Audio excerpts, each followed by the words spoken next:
You're driving to work on a Tuesday morning. Traffic is light. Your coffee is still hot. The podcast you're listening to just got to the good part. Everything is completely, utterly fine. Then you hear it, that sound. A grinding, metallic scraping noise from somewhere deep under the hood. Not loud enough to be dramatic. Not quiet enough to ignore. Just present, insistent, wrong. Your hands tighten on the steering wheel. Your stomach drops before your conscious mind even processes what's happening. The podcast is still playing, but you're not hearing it anymore. You're doing mental math, you're checking the date. You're calculating how many days until payday. You're running through your bank balance, your credit card limits, your upcoming bills. The car is still driving. This isn't an emergency in any objective sense. But something inside you has already collapsed, or maybe it's not the car. Maybe it's your phone. You pull it out of your pocket and there's a spiderweb of cracks across the screen from when you dropped it this morning. You can still use it technically, but you know this is the beginning of the end. Maybe it's 3 months. Maybe it's 3 weeks. But this phone is dying and you're going to need to replace it, and that thought makes your chest tight. Or maybe it's the kitchen sink, a small puddle of water underneath. A slow drip from the pipe joint. Nothing dramatic. Nothing that requires calling 911. Just another thing that's broken. Another thing that needs fixing. Another expense you didn't plan for, appearing in a month that was already calculated down to the last dollar. These are small problems. Maybe $800 if you're unlucky. You can technically afford it. You have income. You have a job. Money comes into your account every 2 weeks or every month. You're not homeless. You're not starving. But in that moment, when you hear the car make that sound or see the cracked screen, or notice the leak in that specific moment, you feel your entire month disintegrate. Your careful planning evaporates. The fragile equilibrium you've been maintaining shatters. You might not say this out loud. You might not even fully acknowledge it to yourself, but your body knows. The tightness in your chest, the sick feeling in your stomach, the way your mind immediately starts spiraling through scenarios. Calculating, recalculating, trying to find space that doesn't exist. Here's what's strange. What doesn't quite make sense? If a $500 problem can destroy 30 days of your emotional stability, then the actual problem isn't the $500. The problem is that you've been living without any margin for error. Without any buffer.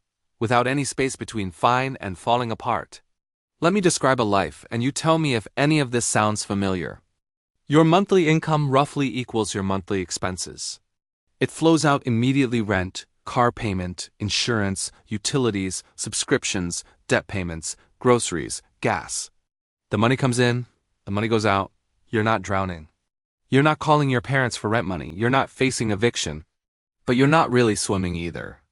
You're treading water. Perpetually. Exhaustingly. Everything in your life requires perfect timing and perfect execution.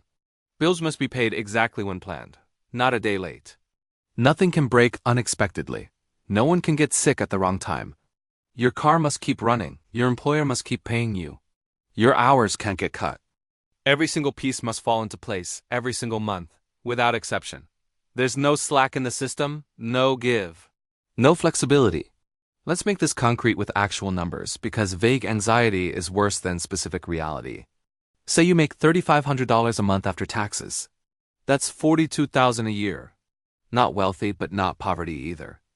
Solidly lower middle class in most American cities. You're working full-time. You're doing everything you're supposed to do. Here's where that money goes. Rent. $1,400. That's for a 1-bedroom apartment in a decent but not great neighborhood. Or maybe a 2-bedroom if you have a roommate or a partner splitting costs. It's not luxury. It's not even particularly nice. Car payment and insurance, $600 total. You need a car to get to work because public transit doesn't reach your job or doesn't run at the hours you need. The car is a few years old. The payment is reasonable. The insurance is the minimum legal requirement. This isn't extravagance. This is baseline functionality in a car-dependent society. Utilities and internet, $250. Electric, water, trash, internet, non-negotiable. You need these to exist in modern society. Groceries, $500. That's not eating out. That's not fancy organic produce. That's basic food shopping for one person, maybe stretching to feed 2 if you're careful. Other fixed costs, $500. Phone bill, maybe 1 or 2 streaming services, minimum payments on student loans or credit cards, required medication, car maintenance fund. The expenses that show up every month whether you want them to or not. Add it up. That's $3,250. You have $250 left over. That feels like breathing room, doesn't it? $250 extra, a cushion. Margin, except it's not. That's not a buffer. That's an illusion of space. That $250 is already spoken for. That's your gas to get to work. That's toilet paper and shampoo and dish soap. That's the coffee you grab on the way because you didn't have time for breakfast. That's the birthday gift for your coworker. That's the copay when your kid gets strep throat or you need to refill a prescription. That's the $10 here and $15 there that living an actual human life requires. And if you manage to have anything left after all that, that's not savings. That's the amount you're short when something unexpected happens. This is what I call zero buffer living. You're operating at the absolute edge of your capacity, all the time. There's no space between what comes in and what goes out. There's no room for error, for variance, for life being life. Here is the metaphor that captures it. You re-driving 80 miles per hour on a highway with no shoulder, no emergency lane, no place to pull over if something goes wrong. The highway is exactly as wide as your car. And you must maintain perfect control, perfect attention, perfect execution, every single mile, forever. That's just controlled falling. And the worst part, you're not afraid of being poor. You're not afraid of deprivation. You're afraid of anything, literally anything going differently than planned. A shifted work schedule. A price increase. An unexpected expense. Normal life variance becomes an existential threat. This is why that car noise destroys you emotionally before you even know what is wrong or what it costs. Because you're already at maximum capacity. There's nowhere to absorb the impact. Let me redefine something fundamental because I think most of us have the wrong picture in our heads. When people hear financial security or being comfortable or having money, they picture specific things. A certain size number in a bank account. An investment portfolio. A paid-off house. Net worth statements trending upward. Numbers on a screen getting bigger. That's not what buffer is. That's not what margin means. Buffer is much simpler and much more profound than that. Buffer is the ability to make a small mistake without your entire life immediately collapsing. That's it. That's the whole definition. It's not about wealth. It's not about being rich. It's about having enough space in your system that normal human error, normal life variance doesn't trigger a catastrophic cascade. Buffer is measured not in dollars but in delay, choice, and recovery time. Let me break this down into 3 specific types of buffer that most people living paycheck to paycheck do and have, and probably don't even realize are possible. Money buffer. The space between problem and panic money buffer isn't measured by your bank balance. It's measured by your nervous system's response to unexpected expenses. Here's the diagnostic question. When your car needs a $400 repair, what do you feel? Be honest, not what you think you should feel. Not what you tell other people you feel. Mildly frustrated that you have to spend money on something boring instead of something fun? Or do you feel panic? Do you feel that immediate cascade of dread? Do you start calculating, scrambling, trying to figure out which bill you can delay? Which credit card has available balance? Whether you can borrow from someone? Can you pay the repair with money you already have? Money that's just sitting in your account? Or does it have to go on a credit card that you're not entirely sure you can pay off by the due date? When bills arrive in your mailbox or inbox, do you pay them immediately, even a week early? Because you have the money and it's easier to just deal with it? Or do you wait until the last possible day, the due date, or maybe even a day after, because you need to time it perfectly with your paycheck? These responses tell you whether you have money buffer. Here's a scale that actually matters. That's based on real lived experience rather than abstract financial advice. $500 in the bank, available and untouched by bills, means you can stop the bleeding when something breaks. But you're still fragile. $1,000 means you can breathe. Not deeply. Not fully. But you're not suffocating. A single moderate emergency won't completely destroy you. 1 month of basic expenses, so let's say $3,000 for most people means you're stable. Not secure. Not safe. But stable. You can handle one significant problem without everything unraveling. 3 months of expenses means you're actually safe. You could lose your job and have time to find another one without becoming homeless. You could have a medical emergency without also having a financial emergency. You have options. 6 months of expenses means you have real choices. You can leave a job that's destroying you. You can take a risk. You can help someone you love without breaking yourself. It's barely the starting point of a system that won't constantly crack under the normal pressure of life being life. Most Americans don't have that $1,000. They're one broken appliance, one sick kid, one car problem away from crisis.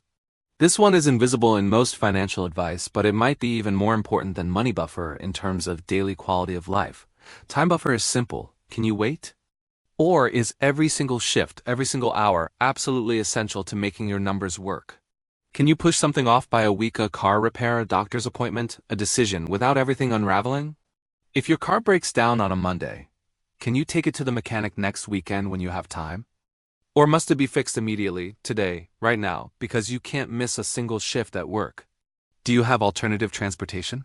Can you afford a rental car for a few days? Can you work from home? When you get sick, actually sick, fever and chills and can't get out of bed sick, can you actually rest? Can you take 2 or 3 days to recover? Or do you have to drag yourself to work anyway, because missing a day means missing rent? Do you have time to think about problems before solving them? Or must everything be decided instantly because delay equals disaster? Time buffer is what separates functioning from thriving. It's what lets you fix problems properly instead of applying increasingly expensive band-aids. Without time buffer, everything is urgent. Everything is a crisis. You're constantly in reactive mode, putting out fires. Never able to step back and actually improve your situation because you're too busy surviving it. Energy buffer is simple. Do you have anything left? Do you wake up in the morning already exhausted? Not physically tired from lack of sleep, though that's often part of it. But emotionally, mentally, spiritually depleted before the day even starts? Does one small thing going wrong, a spilled cup of coffee, a delayed train, a rude email, a minor inconvenience completely derail your emotional state for hours? Do you snap at people you love over things that shouldn't matter? Do you cry in your car over things that aren't really worth crying over, except that they're the last straw on top of everything else? Are you constantly irritable, short-tempered? Do you have the energy to cook dinner, or do you buy takeout you can't afford because you literally cannot face one more task? Do you have the energy to exercise, to see friends, to do anything other than work and then collapse? Here's the brutal truth that nobody wants to say out loud. It breaks you as a person first. Your relationships suffer because you don't have the emotional capacity for patience or empathy or presence. Your health deteriorates because you're in constant stress mode. Your decision-making gets worse and worse because you're always in survival mode, always making choices from panic rather than clarity. Someone angry, anxious, exhausted, going through the motions of a life without actually living it. This is what zero buffer living costs. Not just money. You. Let me show you 2 people. They live in the same city. They shop at the same grocery stores. They drive on the same roads. They exist in the same economy. Their lives could not be more different. Person A makes $110,000 a year. Gross income, before taxes. But still, that's a good salary. That's solidly upper middle class. That's what people mean when they say comfortable. They live in a $30,000-$100,000 a month apartment because that's what you do when you make 6 figures, right? That's the expectation. That's the standard. It's a nice building, new construction, amenities. They earned it. Car payment is $850 because they needed something reliable, something nice, something that reflected their professional position. They have colleagues. They have a reputation. You can't show up to client meetings in a beat-up old car. Add in insurance, utilities, student loans from the good college that got them the good job. The gym membership, the wardrobe for work. Dinners out because they're too tired to cook after long days.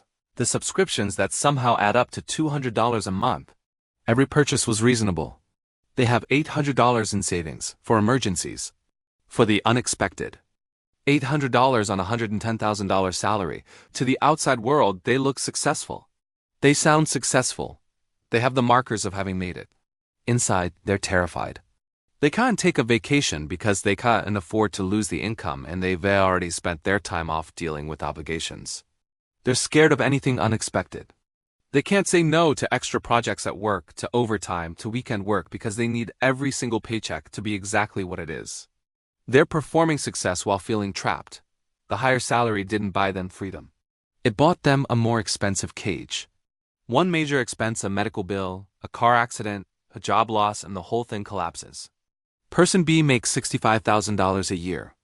$20,000 less. Meaningfully less.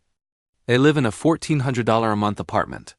It's older, it's smaller, it's not in the trendy neighborhood. But it's clean, it's safe, it's enough. They drive a 10-year-old car that they bought used 5 years ago. It's paid off. It's not impressive, it doesn't make a statement. But it runs, and every month that they do and have a car payment is a month they can breathe a little easier. Over the past 2 years, slowly, painfully, they've built up $4,500 in emergency savings. Not by making more money, not by some sudden windfall. By living in that cheaper apartment, by keeping that older car. By making 100 boring, unglamorous decisions to not increase their spending when they got a raise. They automatically save $300 a month. It comes out of their checking account the day after payday, before they see it, before they can spend it. It's not a decision they make each month, it's a system. They pay their bills a week early, whenever they feel like it, because they have the money and it's easier to just handle it and forget about it. They don't post about any of this. They don't get congratulated for it. Their life doesn't look impressive on social media. They don't have the nice apartment or the new car or the expensive hobbies, but they sleep well. When their friend invites them on a trip, they can actually consider it. They can look at the cost and decide based on whether they want to go, not based on whether it will destroy their finances. When they get a boss who treats them terribly, they can start looking for another job without panic, without desperation, because they have time to find something good rather than having to take the first offer that comes along. When their car needs a repair, they're annoyed. They're not happy about it. But they don't spiral. They don't panic. They handle it and move on. The difference between person A and person B isn't income. It's not effort. It's not intelligence or education or worthiness. It's what happens after something goes wrong. Person A implodes. Person B adjusts. One has margin, one doesn't. That margin is worth more than $20,000 in salary could ever buy. This isn't a morality tale. I'm not about to tell you that anyone who doesn't have buffer is lazy or undisciplined or making bad choices. Building buffer is genuinely, structurally, mathematically difficult for most people, and here's why. First, fixed costs eat everything. If your rent is 45% of your take-home income, and your car payment and insurance is another 15 to 20%, you're already at 60 to 65% before you buy food, before utilities, before debt payments, before healthcare, before the costs of existing as a human being. When your fixed costs, the expenses you can't easily change, that you re-locked into by leases and loans and contracts, when those consume 70% or more of your income, buffer doesn't naturally appear. The math doesn't work. You can't discipline your way out of a structural problem. You can't willpower your way past arithmetic. And here's the trap. The cities with the best jobs, the highest salaries, also have the highest costs of living. The rent is higher. Everything is more expensive. So you make more, but you also spend more, and the ratio stays exactly the same. Moving to a cheaper city sounds simple until you realize the jobs there pay less, often proportionally less. The math doesn't change. The cage just gets smaller or larger, but it's still a cage. Second, buffer has no immediate reward. When you spend money on something visible, something tangible, you get immediate gratification. A new phone feels good. A nice dinner feels good. A shopping trip feels good. New clothes feel good. When you transfer $300 to savings, nothing happens. Nobody sees it. Nobody congratulates you. You don't get a dopamine hit. You just have slightly less money available to spend and a number on a screen that's slightly bigger. Emergency funds are boring. Paid-off cars are boring. Living below your means is boring. Nobody likes your Instagram post about your emergency fund. Nobody gives you social validation for having space in your calendar. Nobody admires you for making boring, stable decisions. We are social creatures. We respond to social feedback. And our society gives zero positive feedback for building buffer. Third, we reward looking maxed out. Think about how we talk about successful people. Busy, hustling, grinding, operating at maximum capacity. Optimizing every hour. No wasted time, no slack, always productive, always on. We've turned exhaustion into a status symbol. Being stressed means you're important. Being overwhelmed means you're in demand. Having no free time means you're successful. Margin looks like you're not trying hard enough. Space looks like laziness. Having time to rest looks like you're not ambitious. Someone who works 60 hours a week at a high-stress job sounds impressive. Someone who works 35 hours and has hobbies and gets 8 hours of sleep sounds ordinary, unambitious, like they're not living up to their potential. We've built an entire culture that celebrates people who are stretched thin and judges people who have protected their capacity to actually live. Is it any wonder we can't build buffer? We've made buffer socially unacceptable. Let me describe the opposite: not wealth, not luxury, not early retirement or financial independence or any of those aspirational concepts that feel impossible. Just buffer, just margin, just enough space that life doesn't constantly feel like it's trying to kill you. You can say no to things. A request for your time, your money, your energy, you can consider it and decline without guilt or panic. You have the option to refuse. You can pause before making decisions. Someone offers you a job, a project, an opportunity, you can think about it. You don't have to say yes immediately out of fear that you can't afford to turn down anything. When you make a mistake, you can afford to fix it. You bought the wrong item, made a bad decision, misjudged a situation. Okay. It's not ideal, but it's not catastrophic. You have room to course correct. But it's not catastrophic. It doesn't trigger a mental health crisis. It doesn't destroy your month. You handle it and move on. Losing a week of income because you got sick means you need to adjust your budget, maybe delay some non-essential purchases. But you're not facing eviction. You're not skipping meals. You're not borrowing money at predatory interest rates. You adjust and recover. When you have a bad day emotionally, and you will, because you're human, you can actually recover. You can take a walk. You can call a friend. You can rest. You're not already operating at your absolute breaking point, so one bad day doesn't send you into a complete spiral. You're not performing stability for others. Real, boring, unglamorous stability. This doesn't mean everything is easy. Life still has hard things. Problems still exist. But when something gets hard, you have room to deal with it without everything else collapsing simultaneously. You can quit a job that's destroying your mental health. Not immediately, not rashly, but you can start looking, can make a plan, can leave when you find something better. You're not trapped. You can help someone you love who's in trouble. Your mom needs money for a car repair. Your friend needs a place to stay for a month. You can actually help without breaking yourself. You can invest in your future, take a class, learn a skill. Go to therapy. Do the things that don't have immediate payoff but that make life better over time. This is what financial security actually feels like at the ground level. Not impressive, not dramatic. Not something you'd make a social media. Most financial advice tells you to work harder, earn more, get a side hustle, optimize every hour. And sure, some of that might be helpful eventually. But for most people living at zero buffer, that advice is useless. It's not that it's wrong. It's that it's solving the wrong problem. You don't need to work harder. Most people at zero buffer are already working themselves to exhaustion. They don't have more hours to give. They don't have more energy to extract. Most people don't need to be more productive. They need a structure that isn't constantly trying to crush them. The goal isn't perfection. It's not having every possible expense covered for the next decade. It's not achieving some abstract version of financial freedom. The goal is finding 5 to 10% of space somewhere in your system, in your budget, in your time, in your expectations of yourself. Maybe that's moving to an apartment that's 10% cheaper, even though it's less nice. Maybe that's keeping a car for 5 more years instead of upgrading. Maybe that's one less subscription, one less night out per month, one less automatic expense.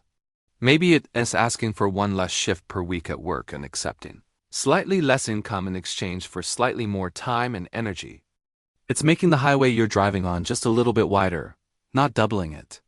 Not turning it into a 6-lane interstate. Just wide enough that when something unexpected happens, and it will, you don't immediately crash. You don't need to transform your entire life this month. That's not realistic and it's not sustainable. You need to stop requiring yourself to be perfect every single day just to survive. You need to stop living in a system where one mistake, one bit of bad luck, one moment of human fallibility destroys everything you've been trying to hold together. Even if it doesn't feel like enough, even if you're not where you want to be yet, you're not failing. You're building something that won't shatter the first time things don't go according to plan. You're on a path toward a life that isn't fragile, a life that can bend without breaking, a life that has room for you to be human. And that matters more than any salary, any job title, any appearance of success ever could. Because at the end of the day, security isn't a number in a bank account. Security is the ability to handle life when it inevitably doesn't go according to plan. Security is space, margin, buffer. It's the difference between surviving and living. And you deserve to live.